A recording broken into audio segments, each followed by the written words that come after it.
Hi, buckle up, 5 minutes, and we're going to be talking about life insurance.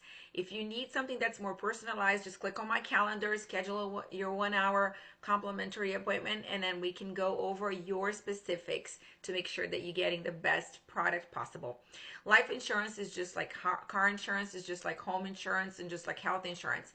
It is made to protect your life. Why do people get life insurance? Why should I worry about the people that are left behind? Sometimes life insurance, not all the time, but sometimes life insurance is to protect you as well. And so there are some traditional products that protect your life. And once you are no longer here, your beneficiaries receive that. Why do people do that? Well, most of the time, a father of a family or a provider of the family will worry about their family members, their children, and their spouse. And so, if they're the sole provider for that family and they're no longer coming to the house, who's going to provide house and food and all the living expenses for that family? So most responsible heads of the household will insure themselves in order for their families to be taken care of, so they don't have to rely on the government or GoFundMe or their family or be a weight on their community. So a responsible head of household will take care of that, will provide a life insurance to protect their family in case they don't come home today.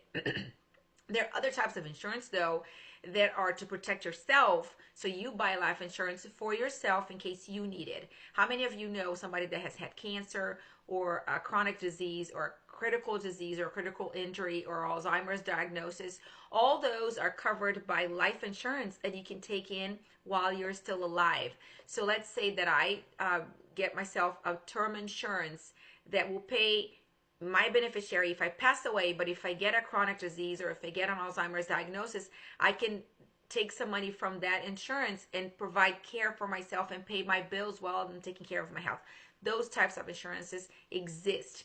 And there's other types of insurances that are more permanent, that are for you to accumulate wealth. So in your retirement, you can supplement your retirement income that way. So let's split those insurance companies into two, insurance products into two major products that you can have. One is called a term insurance, and the other one is called a permanent insurance. We're talking about the term insurance for now.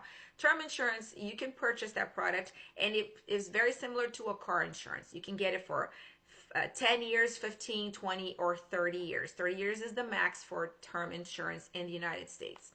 When you buy term insurance, you're thinking more of life benefits, so those benefits that I talked to you about, diagnosis or even death, and you're thinking about younger people, people that are healthier and they're younger, and they're the provider of the household.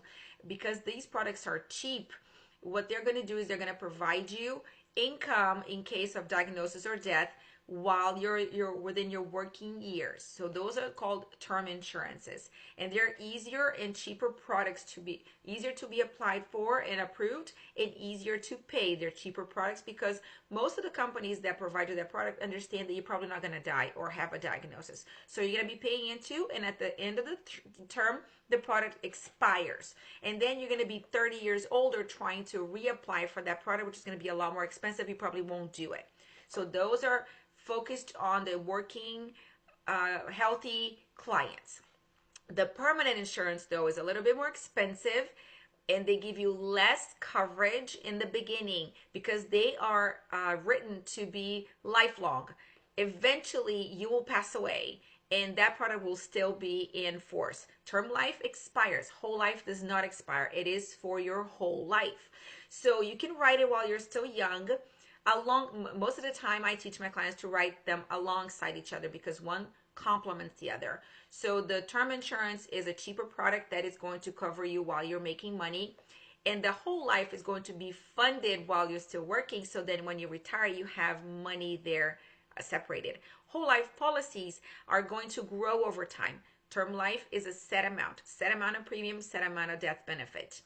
Whole life is a set amount of premium that is flexible. If you want to add more to that, you can. If you want to slower the input of money there, you can.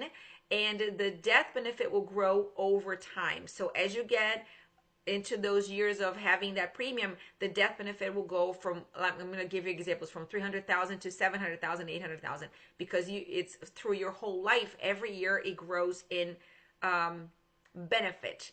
The other part of the whole life that is very little spoken about is that a percentage of the premium that you pay into is separated as a bank. We call it cash value. And most people that are familiar with family banking or infinite banking concepts use this specific product, whole life, not indexed universal, not annuities, but whole life policies in order for you to fund that lifestyle, fund that program, where it's called family banking or infinite banking.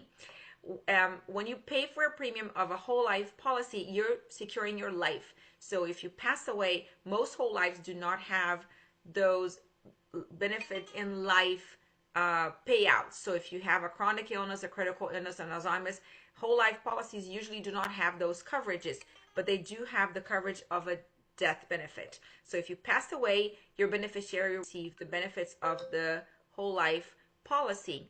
But while you're still alive, instead of having a coverage for sicknesses or diagnosis, you have cash availability. You can actually borrow against the money that is growing there over the years. So that those dollars that are separated for you to have available to borrow are not attached to any financial institution that will let the government or the IRS or any the Social Security Administration know that those distributions are happening. It's going to be free for you to use it at any time. You don't have to wait a specific age, and you don't have any penalties for using that money. So that is the difference in between a permanent policy and a term policy. The best thing that you can do is you need to find out what you want. What do you want with these products? Do you want to cover your family? Do you want to cover yourself? Do you want to have money for you to be able to use in retirement? What do you want to accomplish with those policies? And then the next best thing is to find a broker, an agent that is licensed in your state, that is not attached to a specific company. When you go to a company itself, they're only going to provide you the products that they have. They're not going to show you other products that might be better in the market. A broker, though, has licenses to work with all products in the state. So when you tell them, I want this and I want that, if I am captive to a brand name, I can only offer you the brand name's product. But if I am a broker and I have all the products in the market, then I can offer you the best product that answers your needs and wants. So if you don't have a broker and you don't trust anybody to take a look at those needs and wants, I would like to offer an opportunity for you to go to my website, click on the calendar, and schedule your 1-hour appointment so we can find what your needs and wants are and find the product that best matches your desires to get life insurance. Thank you so much for watching.